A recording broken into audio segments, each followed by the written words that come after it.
अब हम बात करने वाले हैं रिकवरी केसेस की। दो तरह से रिकवरी केसेस हमने डिवाइड किए हैं। एक तो अनरियलाइज रेंट, यानी टेनेंट ने आपको पिछले सालों में पे नहीं किया था, अनरियलाइज रेंट, वो आपका अगर रिकवर हो गया है तो क्या होगा।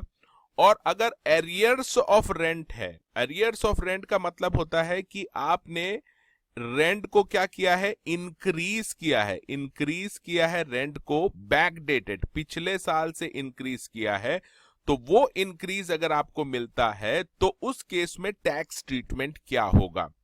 तो पहले फोकस कीजिए अनरियलाइज रेंट, यानी आपने ऑलरेडी रेंट मांगा था और उन्होंने नहीं दिया था। अनरियलाइज रेंट जो है वो अगर आपको इस साल मिलता है तो उसकी दो ट्रीटमेंट हो सकती है, 25A एंड 25AA। 25A तब एप्लीकेबल होता है जब ये unrealised rent relates to a period before 31 March 2001।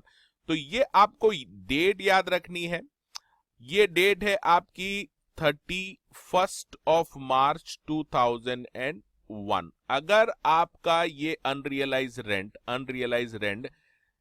31 मार्च 2000 पहले के पीरियड का है तो उसमें सेक्शन लगेगा 25A।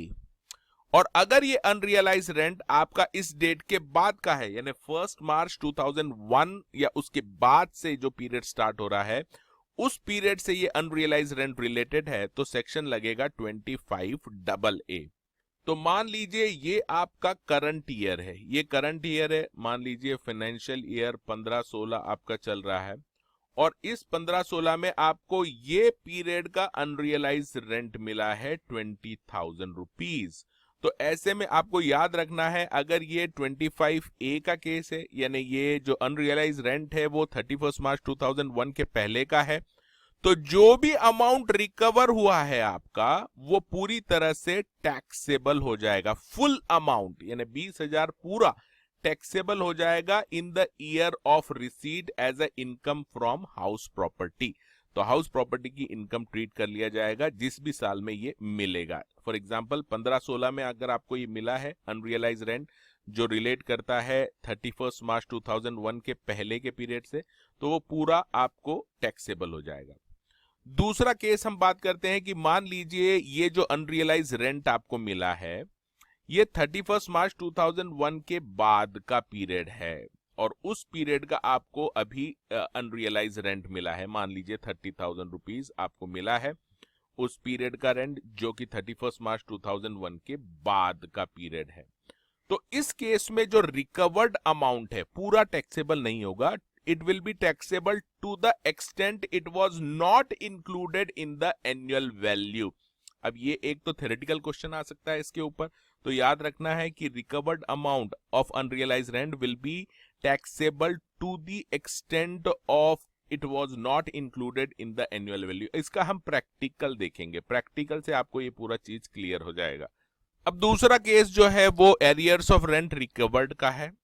Arrears of rent recovered यानी आपने जो रेंट है वो इंक्रीज किया है, पिछले सालों का इंक्रीज कर दिया जो आपने पहले नहीं लिया था। मान लीजिए पिछले सालों का रेंट था वो 10,000 रुपए पर मंथ था, और अभी इस साल आपने पिछले साल का भी बोला है कि आपको इंक्रीज अमाउंट देना पड़ेगा।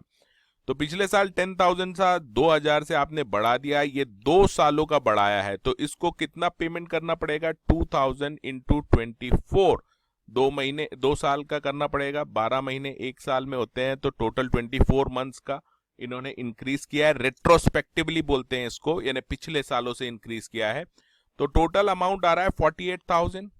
अब ये जो 48,000 है ये एरियर्स ऑफ रेंट रिकवर हुआ है इस साल में, तो ये 70% of the recovered amount will be taxable as a income from house property. तो ये आपका आ जाता है 70% ऑफ 48,000 आ जाएगा 33,600। This will be taxable as income from house property in the year it is received. तो इसका मतलब दो चीजों के केस में तो बड़ा आसानी से कर सकते हैं। अगर ये अनरियलाइज रेंट में अगर ये 31 मार्च 2001 के पहले का है, तो जो भी आपको अनरियलाइज रेंट रिकवर्ड हुआ है वो सीधे टैक्सेबल हो जाएगा in the year of receipt.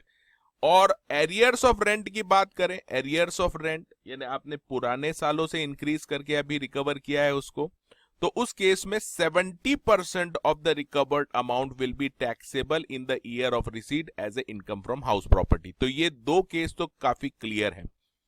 केवल 25AA में आपको थोड़ा सा कैलकुलेशन ज्यादा करना पड़ता है, यानी अनरियलाइज रेंट अगर आपका रिलेटेड है 31 मार्च 2001 के बाद का, तो उस केस में वो अनरियलाइज रेंट जो भी रिकवर्ड हुआ है, it will be taxable only to the extent it was not included in the annual value of that year। अब इसका हम हेलो फ्रेंड्स, मैं सीएस एग्जीक्यूटिव के सारे सब्जेक्ट के लेक्चर्स प्रोवाइड करने जा रहा हूं। मेरी साइट पे ये लिस्टेड हैं और कुछ इंपॉर्टेंट जो टॉपिक्स हैं इसमें से वो मैं यूट्यूब पे भी अपलोड कर रहा हूं और साथ में लाइव क्लासेस ले रहा हूं अनअकैडमी पे। Free of cost live classes है सीएस एग्जीक्यूटिव के लिए। अगर आप मेरी सीएस एग्जीक्यूटिव की लाइव क्लासेस ज्वाइन करना चाहते हैं फ्री ऑफ कॉस्ट, तो आप मुझे व्हाट्सएप पे कांटेक्ट कर सकते हैं 9860544418 पे।